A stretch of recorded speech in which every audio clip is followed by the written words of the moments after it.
Sentinelle, entrons dans l'univers d'un homosexuel qui parle du Seigneur Jésus aujourd'hui.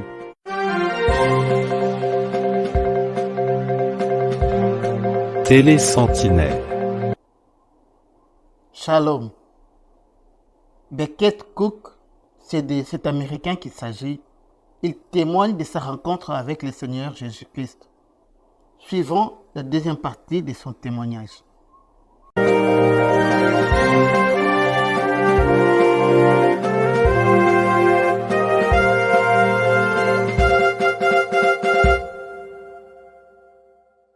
C'est l'histoire d'un homme plongé dans l'homosexualité et le monde du showbiz.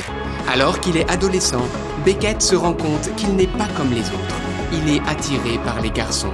Cette homosexualité devient alors une partie de son identité.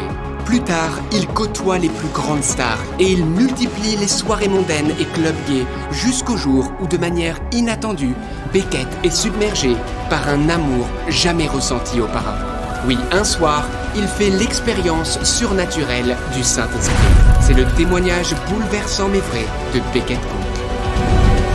Et donc, ils m'ont invité à venir le dimanche suivant à l'église.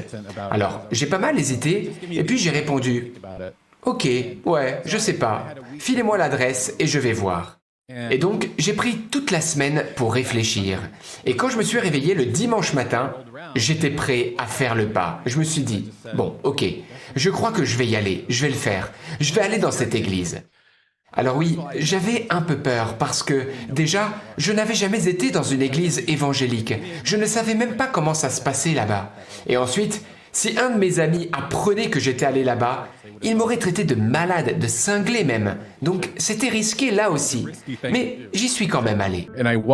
Je suis entré dans l'auditorium où se tenait le culte et il y avait de la musique de louange chrétienne. C'était très inhabituel pour moi. Alors je me suis assis tout seul devant. Le pasteur est arrivé et pendant 1 heure, il a prêché sur le chapitre 7 du livre de l'Épître aux Romains. Et pendant qu'il prêchait, chaque mot, chaque phrase qu'il disait, je sentais dans mon cœur que c'était la vérité. Je ne savais même pas pourquoi je ressentais ça. Donc voilà, je me tenais assis là sur le bord de mon siège, complètement captivé par le sermon. Et je me disais, mais c'est quoi ce qu'il raconte? Je ressens qu'il dit la vérité, mais je ne sais même pas en quoi c'est la vérité. J'étais complètement saisi en fait par ce qu'il disait. Et je me suis dit, mais c'est ça l'évangile? Alors oui, c'est vraiment une bonne nouvelle. Et à la fin du sermon, avant de quitter l'estrade, il a dit de venir sur le côté de l'auditorium si on voulait recevoir la prière pour une intention quelle qu'elle soit. Alors, eh bien moi, je me suis levé, je suis allé voir ce type, ce parfait inconnu, ce pasteur-là, et je lui ai dit, bon, voilà, je ne sais pas vraiment en quoi je crois, mais je suis là. Et il a dit, ok, laisse-moi prier pour toi. Alors, il a prié pour moi et c'était tellement puissant que je me suis demandé « Mais pourquoi ce type, cet inconnu, veut mon bien comme ça ?» Bon, je l'ai remercié et je suis retourné m'asseoir. Dès que je me suis rassis, bam, le Saint-Esprit m'est tombé dessus. Ça m'a complètement submergé. J'ai aussitôt fondu en larmes et j'ai pleuré. Et Dieu, dans mon esprit, m'a dit de façon extrêmement claire « Je suis Dieu, Jésus est mon Fils. Le paradis existe, l'enfer existe aussi. Et la Bible est la vérité. Bienvenue dans mon royaume. » Et moi, j'étais là. Mais oh, waouh, mais qu'est-ce que c'est? J'étais comme le prophète Isaïe, vous savez, quand il était dans le temple et qu'il voit Dieu. Et après cette vision, il a le cœur tout contrit parce qu'en voyant la sainteté de Dieu, il prend conscience de ses propres péchés. Voilà, c'est ce qui m'est arrivé. Et j'ai commencé à pleurer d'une manière incontrôlable et ça a duré pendant les 25 minutes.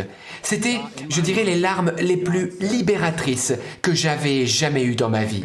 Et c'était incroyable parce que c'était à la fois des pleurs de repentir parce que je prenais conscience de mes péchés, mais aussi des larmes de joie d'avoir enfin rencontré Jésus-Christ. Oui, enfin. Enfin, je comprenais le sens de ma vie. C'était comme si on ouvrait le rideau, on levait le voile et que je pouvais enfin comprendre pour la première fois quel était le sens de la vie. C'était incroyable. Alors, après le culte, je suis rentré chez moi et je me suis mis au lit pour faire une sieste parce que j'étais complètement vidé par tout ce que j'avais vécu. Mais ça ne s'est pas arrêté là. J'ai senti que Dieu me disait « Laisse-moi te montrer encore un peu plus ma gloire. » Et là, waouh, j'ai éclaté en sanglots. J'ai senti si puissamment sa présence dans ma chambre. Ça m'a percuté violemment. C'était si intense. Et là, vraiment, j'ai quitté mon lit et au milieu de ma chambre, je me suis exclamé « Seigneur, je te donne ma vie, je t'appartiens désormais. Oui, je commence une vie nouvelle. » Et à ce moment-là, j'ai su que la pratique de l'homosexualité était un péché.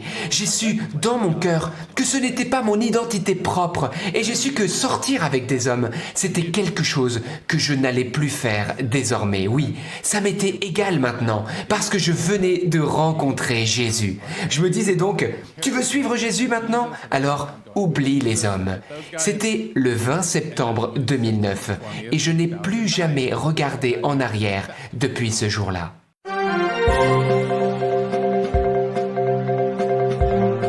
Télé Sentinelle. Merci à vous tous qui restez fidèles à la Télé Sentinelle avec son émission Retour à la parole. Soyez bénis, vous tous, les amis de la bonne nouvelle du royaume. Nous allons avec ces témoignages jusqu'à la fin de cette semaine et là, nous allons tirer des leçons bibliques par rapport à cette expérience. Entre-temps, que le Seigneur vous garde.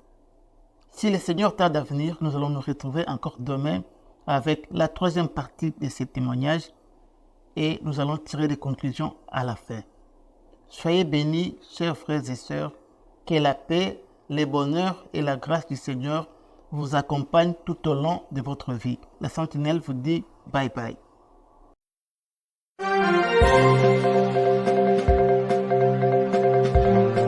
Télé Sentinelle.